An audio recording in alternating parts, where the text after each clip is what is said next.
Good day mga boss, welcome to my channel. At ito nga po pala si Master Motoworks. At muli na naman po tayong mag-share ng kalaman tungkol sa pagwawiring sa ating mga motor. So ang tuturo po natin ngayon ay dual horn with passing light installation. Yan po, so yung iba po pag nagpakabit po sila ng dual horn ay kuminsan po sinasabay na nila ang kanilang MDL or mini driving light. At karamihan po sa atin, kahit sa iba po pinagbabawal to, gusto nila yung kapag bumusina ka ay sumasabay yung passing light. So yun po ituturo natin ngayon. Meron po tayo na dito na dual horn. Yan po, dual horn at mini driving light. Sa dual horn po, kakailanganin natin yung ganun pa rin, tulad nung dati yung pag-i-install lang ng ordinary na dual horn, wiring diagram. Kailangan po natin ng stock horn terminal. Yun po, yung stock horn terminal po ay yung dalawang wire po na nakalagay-lagay doon sa ating stock horn. Yun po. Tapos po ay taas po natin ng konti. Relay po. Bali ang relay na gagamitin natin dito ay dalawa. Isa para sa dual horn, isa para sa MDL. Tapos po ay tri-switch pa rin para naman po sa ating MDL. Magsisimula po tayo dito sa dual horn. Ito po muna unahin natin. So gaya po ng dati, dual horn, negative. Ang dalawang wire po lagi ay negative. Magkapalit man po ang kanyang terminal, yung sa wiring nya, okay lang po, maaaring lang po ang positive negative, magkapalit man po. Basta pagsasamahin nyo lang sa dual horn, dalawang negative, dalawang positive. At yung ayan po, gagawin natin ground, body ground po. Iko-connecta mo lang sa body ground. Ito naman pong isa ay positive. Ito pong positive, gagamitin natin yan sa relay na po ito, sa relay. So, simulan po natin dito sa positive ng dual horn. Sa positive po ng dual horn, kakabit po natin siya sa horn relay po na number 87. Ito po ay output. Positive po yan. Yan po natin i-connecta yung dalawang wire ng dual horn sa number 87. Yan po. Sumunod naman po, dito naman po tayo sa stock horn. Sundan nyo lang po para hindi kayo malito kung sakaling sinubukan nyo ring mag-wiring sa motor nyo. Ito po yung stock horn terminal. Iko-connecta po natin to sa number 86 at 85 ng dual horn relay. Magkapalit man po yan, okay lang po. So, ito pong ground, lalagay po natin sa number 86. At yung isa naman po ay positive. Lagay po natin sa number 85.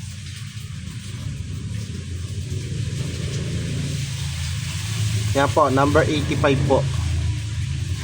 At 86 po. So, ito pong number 30 natin. Sensya na po, medyo mahirap yung pwesto ng ating pagbibideo. Ito pong number 30, pinagsama ko na po siya sa dalawang relay. Ang number 30 ay pinagsama ko ng wiring to positive. So positive po, lagi ko po sinasabi, kailangan po natin dito ng fuse bago ilagay sa battery terminal. Okay. Fuse po muna, fuse, at sumunod po ay battery. Papunta po ito sa battery natin. Importante pong may fuse para kung magkaroon man ng problema, hindi po agad siya puputok. Tsaka po, recommend lang po natin na fuse 10 to 15 amperes para mabilis lang po putukin kung sakali na magkaroon ng problema. At dito naman po tayo sa mini driving. Simulan po natin sa MDL relay. Sa number 85 at 86 po. Yan po. Kailangan po nito ng positive at negative. Sa 86 po, maglalagay tayo ng body ground. Direct po ito, body ground. Ground. Body ground or negative. At ang number 85 naman po, ilalagay po natin siya sa accessory wire na tinatawag, kung saan ay Pag sinusi mo yung motor, tsaka lang magkakaroon ng 12 volts yung isang wire o madadaluyan yung isang linya. So, yun po yung ating accessory wire. Iba-iba po ang kulay ng wiring ng motor natin sa accessory wire. For example po, sa Mio, kulay brown po ang accessory wire natin. Na kapag sinusi mo, tsaka lang magkakaroon ng 12 volts. Okay. Accessory wire positive. Ayan po, accessory wire positive po yan.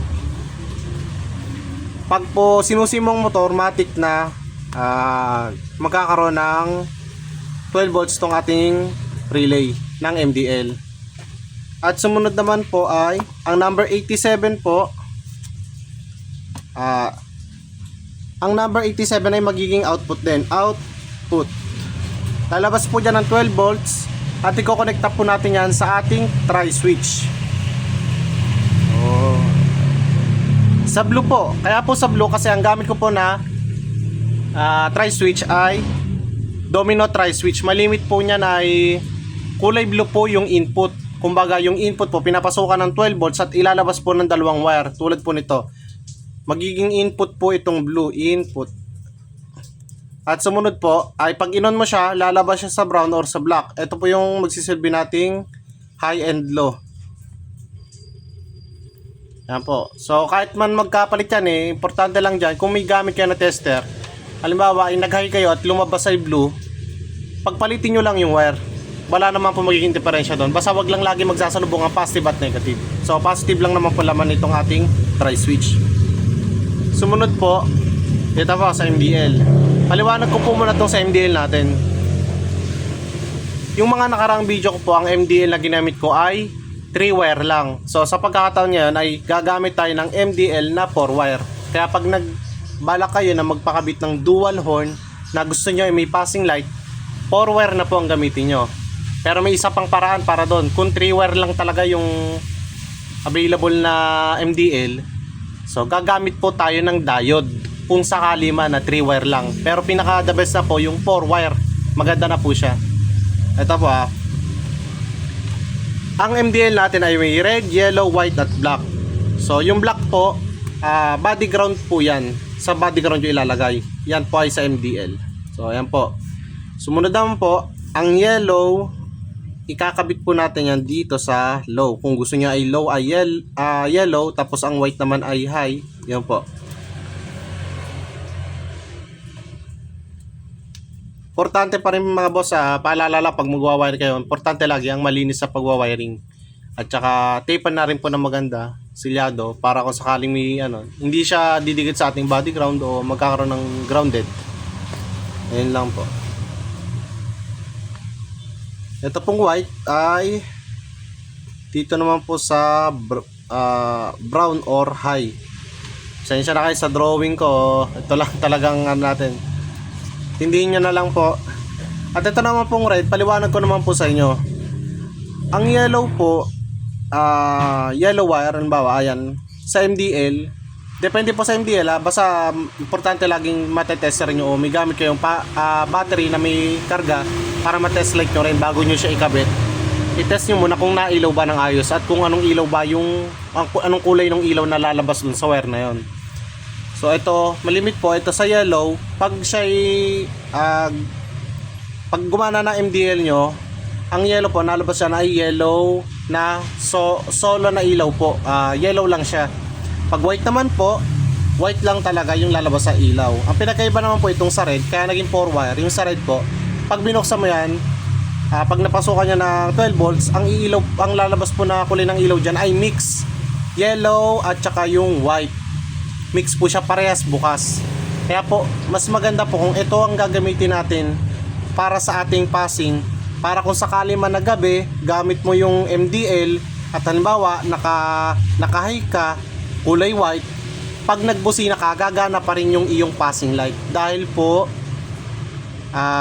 nakakonekta yung ating passing sa mix na kulay ng MDL.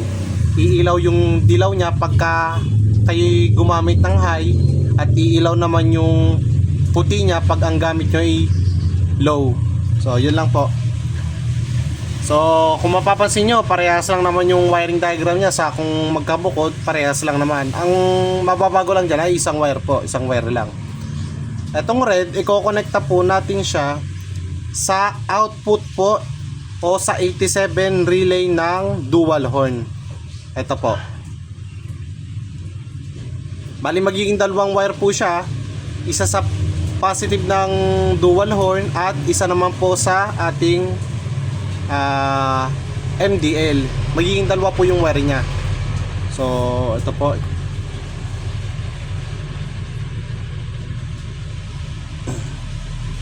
So yun guys.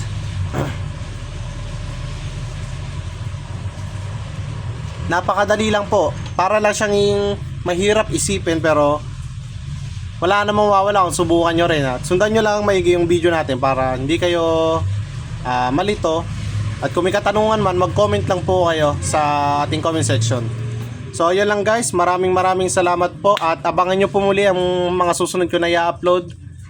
So maraming salamat po. Ganyan na lang po.